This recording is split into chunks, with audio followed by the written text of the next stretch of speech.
नमस्कार, जनता टीवी देख रहे हैं आप। आपके साथ मैं हूं अंजलि भंडारी और बात करेंगे देवभूमि उत्तराखंड की। सबसे पहले रुक करेंगे 2 मिनट में 10 बड़ी खबरों की ओर। फटाफट अंदाज में उत्तराखंड की सभी मदरसों की होगी जांच। बच्चों से अमानवीय व्यवहार के बाद सीएम धामी ने दिए निर्देश। सोशल मीडिया पर पोस्ट कर दी जानकारी।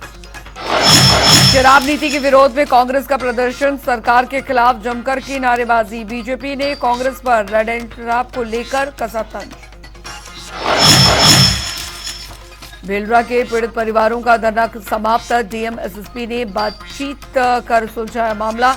12 में से 5 मांगों पर बनी सहमति। हरिद्वार में किसान संगठन के कार्यकर्ताओं का धरना, पेयजल निगम की कार्यशैली से हुए नाराज। अधिशासी अभियंता ने 1 सप्ताह में दिए समाधान के निर्देश। हरिद्वार में सफाई कर्मियों की अनिश्चितकालीन हड़ताल। नगर आयुक्त कार्यालय के बाहर हड़ताल पर बैठे कर्मचारी। नगर आयुक्त पर मांगे पूरी न करने का लगाया आरोप। प्रदेश में नहीं थम रहा डेंगू का प्रकोप। हरिद्वार में 24 घंटे में 52 मरीजों में डेंगू की हुई पुष्टि। आंकड़ा बढ़कर हुआ 500 के पार। उत्तरकाशी में लालदान की खेती को मिल रहा है बढ़ावा, जिसकी देश विदेश में काफी मांग। इलाकों में लालधान की सालाना उपज 3000 टन के करीब। काशीपुर में पुलिस को मिली सफलता। भूमाफिया नटवरलाल को किया गिरफ्तार। फर्जी दस्तावेज तैयार कर लोगों की जमीन बेचने का करता था काम। हरिद्वार में अस्पताल में मरीज की हुई मौत। तब परिजनों ने डॉक्टर पर लगाया लापरवाही का आरोप। अस्पताल में जमकर काटा गया हंगामा। रामनगर में वन विभाग ने गिद्धों की गणना। 100 से ज्यादा गिद्ध दिखे एक साथ। दुनिया में गिद्धों की संख्या में परिणाम ने लाई नई ऊर्जा।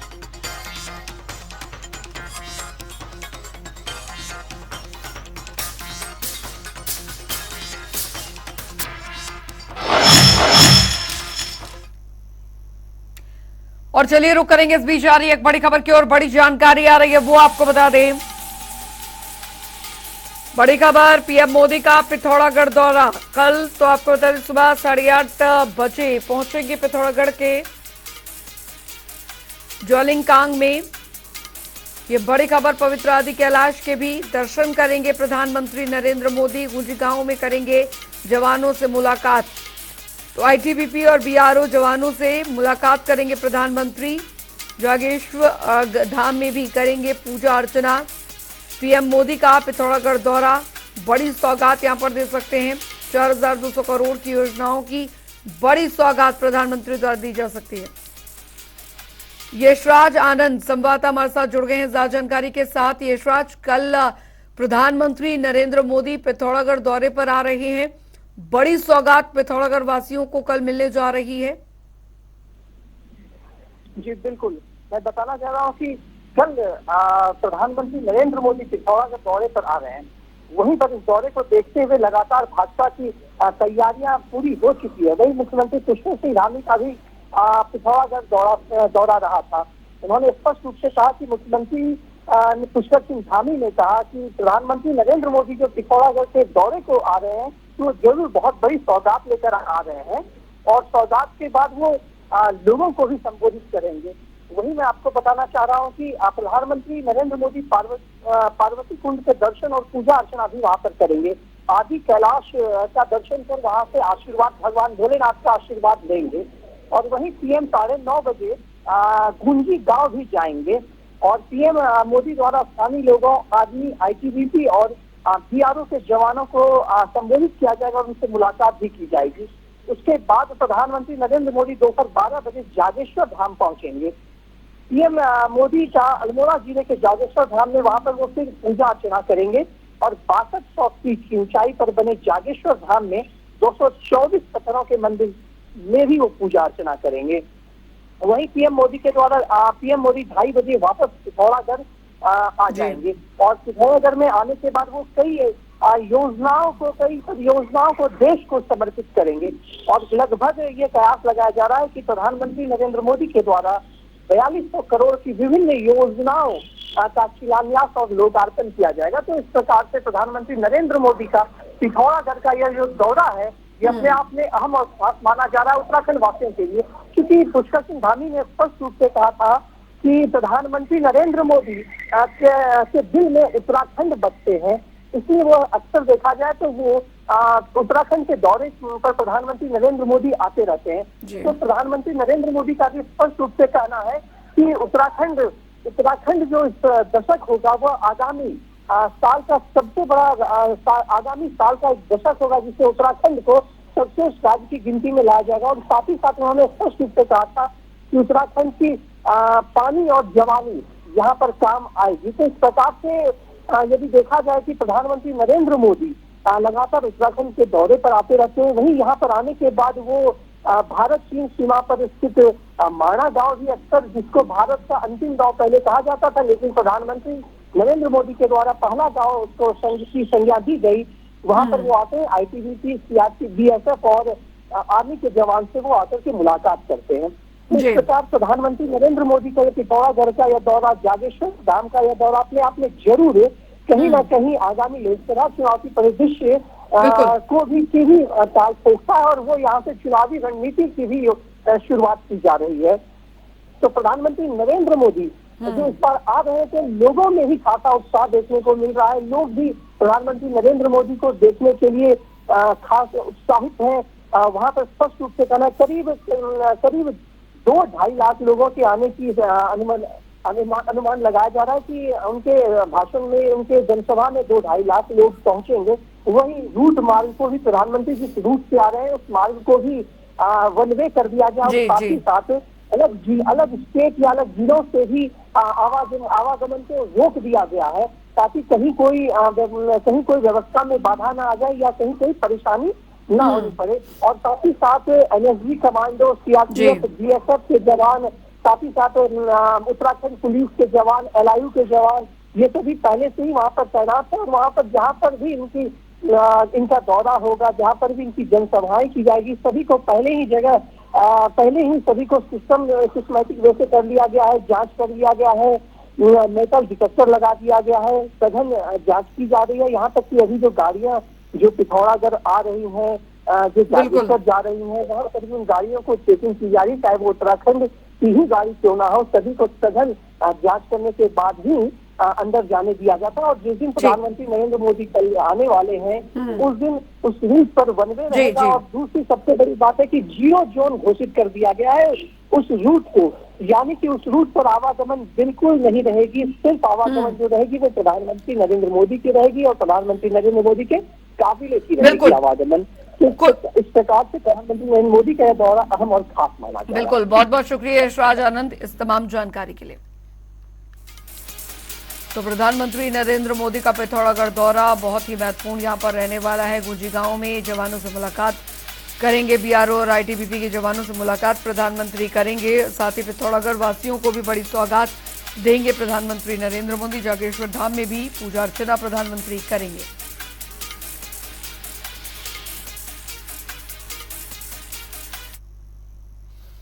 और चलिए फिलहाल वक्त एक छोटे से ब्रेकआउट चला है, फौरन लौट रहे हैं।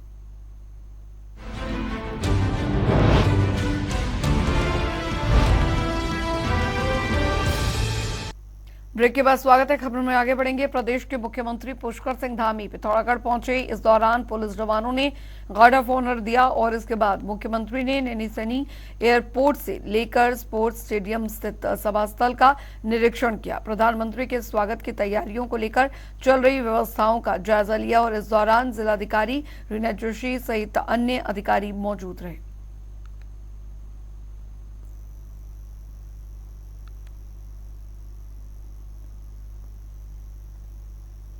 प्रधानमंत्री नरेंद्र मोदी जल्द ही उत्तराखंड के दौरे पर आ रहे हैं, जिसको लेकर प्रशासन अपनी तैयारियों में लगा हुआ है। इसी कड़ी में केंद्रीय रक्षा एवं पर्यटन राज्य मंत्री अजय भट्ट ने तैयारियों का जायजा लिया। उन्होंने कहा कि ये पहली बार है जब कोई प्रधानमंत्री आदि कैलाश दौरे पर आ रहे हैं। इस दौरे से पूरे कुमाऊं मंडल को काफी फायदा मिलेगा। इसके साथ ही उन्होंने विपक्ष की ओर से उठाए जा रहे सवालों पर भी पलटवार किया।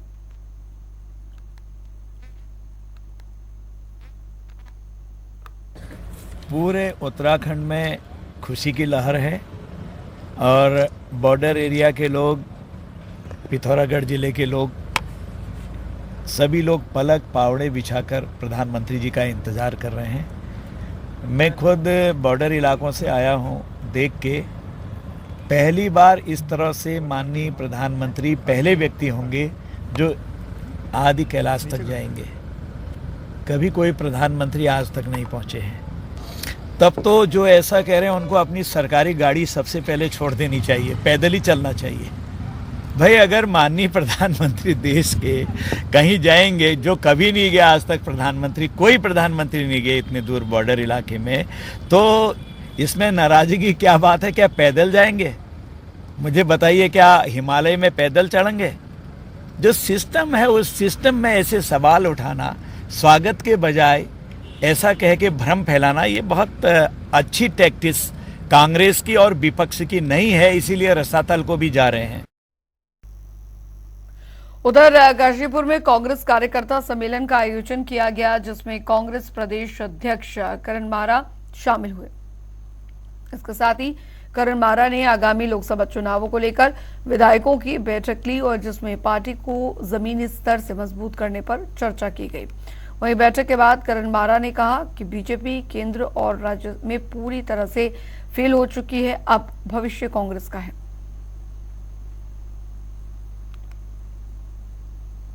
राजनीतिक कुछ काम होते हैं जिनको उसमें किया जाएगा। बूथ कमेटियों के बारे में बात होनी है, बीएलएस के बारे में बात होनी है, आगे के प्रोग्राम्स के बारे में बात होनी है, और अभी तक जो काम इनको 14-15 महीने में दिए गए थे उनकी आज समीक्षा भी हो रही है कि जिलाध्यक्षों को और महानगर अध्यक्षों को जो काम दिए गए थे वो कितने हुए, और आगे की कांग्रेस की रणनीति पे, मंडलम अध्यक्षों के और मंडलम की नियुक्ति पे भी आज चर्चा होगी। कांग्रेस ने जो आज यहाँ पर कार्यकर्ताओं के साथ, साथियों के साथ संवाद और संपर्क स्थापित किया है, निश्चित रूप से कांग्रेस को एक ताकत, हमारी ताकत कांग्रेस के कार्यकर्ता साथी सहयोगी हैं।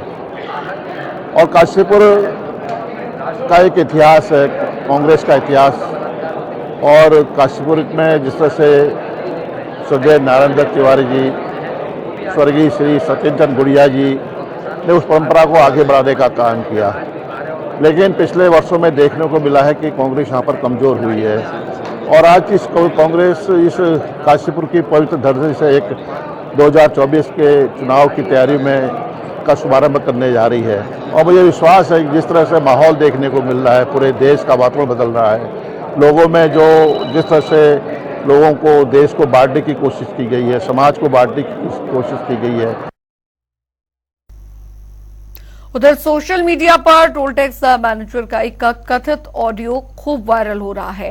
इस दरअसल वीडियो में कथित तौर पर टोल टैक्स मैनेजर अपने कर्मचारी से ऐसी डिमांड कर रहा है कि उसने मुकदमा दर्ज करा दिया है। क्या है पूरा मामला, देखिए खास रिपोर्ट।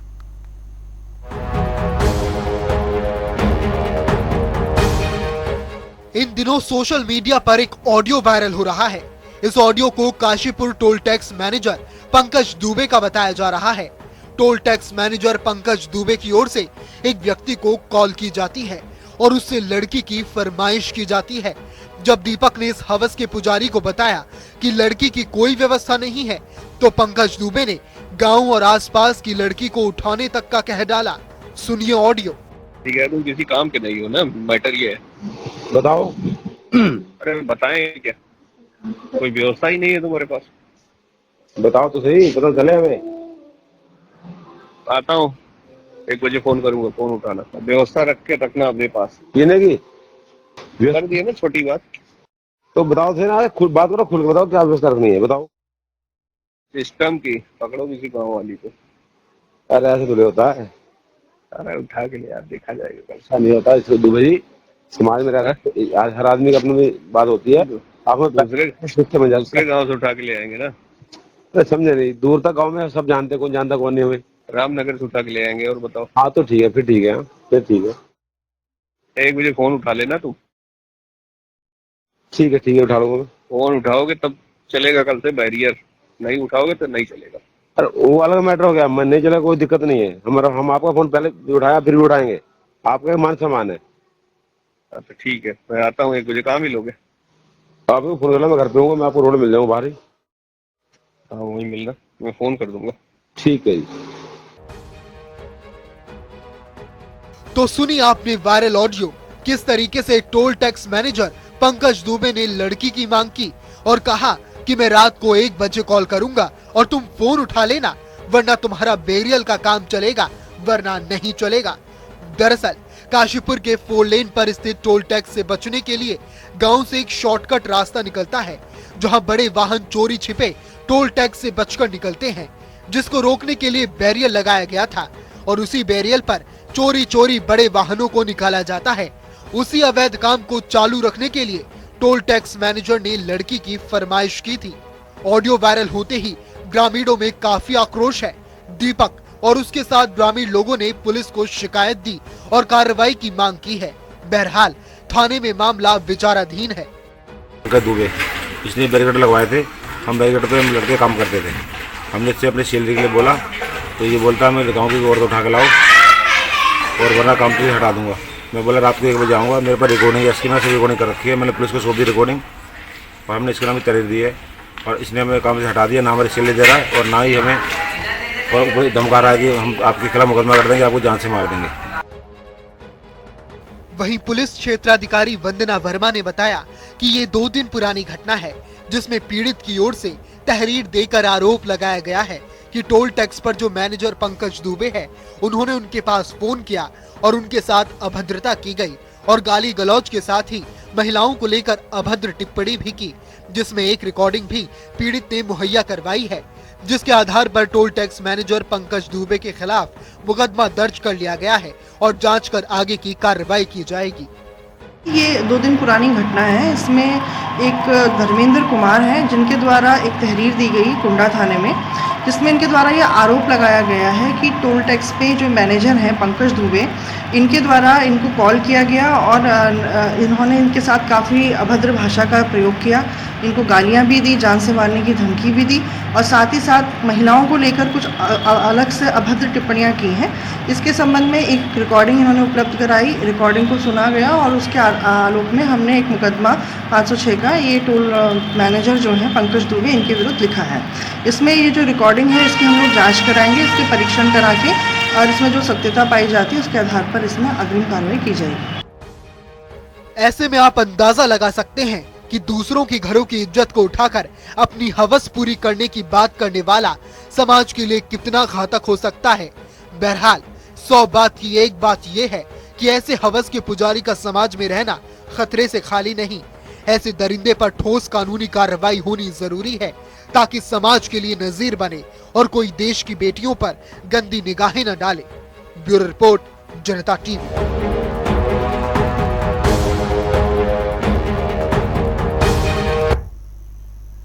रुक करेंगे एक बड़ी खबर की और बड़ी जानकारी आ रही है, वो आपको बता दें। बड़ी खबर, बड़ी जानकारी इस बीच हेमकुंड साहिब से जुड़ी आ रही बड़ी खबर। हेमकुंड साहिब के कपाट हो जाएंगे बंद।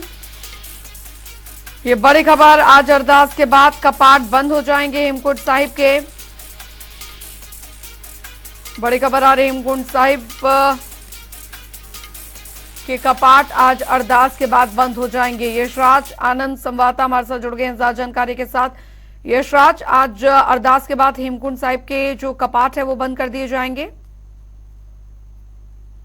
आज अरदास के बाद हेमकुंड साहिब का कपाट शीतकाल के लिए बंद कर दिया जाएगा। हेमकुंड साहिब एक प्रसिद्ध एक धार्मिक तीर्थ स्थल है, जहाँ पर सिखों का एक तीर्थ स्थल है, जहाँ पर सिख और हिंदू सभी धर्म के लोग वहाँ पर जाते हैं और पूजा अर्चना करते हैं, अरदास करते हैं। वहीं हेमकुंड साहिब में चूंकि वो काफी ऊंचाई पर स्थित है, इसलिए वहाँ पर बर्फबारी भी होती है।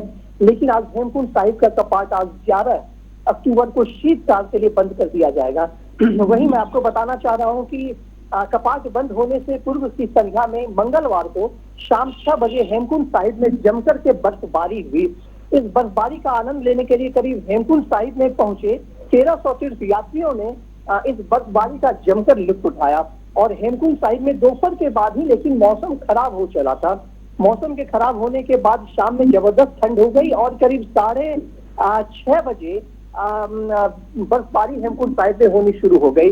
यह बर्फबारी जरूर उत्तराखंड में कहीं ना कहीं ठंड की दस्तक भी दे चुकी है और उत्तराखंड के मैदानी जिलों की भी यदि बात की जाए तो उत्तराखंड के मैदानी जिलों में भी सुबह और शाम में ठंड ठंड बढ़ गई है। जी वहीं हेमकुंड साहिब में जो शीतकालीन कपाट अरदास के बाद बंद हो रहा है, इसके बाद धीरे धीरे जो बात होगी केदारनाथ और बद्रीनाथ धाम के भी कपाट के बंद होने की बात आएगी, डेट इसका निश्चित किया जाएगा। वहीं पर मैं आपको बताना चाह रहा हूँ कि लक्ष्मण लोकपाल मंदिर के कपाट भी आज ही बंद होने वाले हैं। तो इस प्रकार से हेमकुंड साहिब का कपाट आज बंद हो जाएगा शीतकाल के लिए, फिर अगले साल ही यह कपाट फिर खुलेगा। जी बहुत बहुत शुक्रिया यशराज आनंद इस तमाम जानकारी के लिए। चलिए इसी के साथ उत्तराखंड की खबरों में अभी के लिए फिलहाल इतना ही, वक्त एक छोटे से ब्रेक का।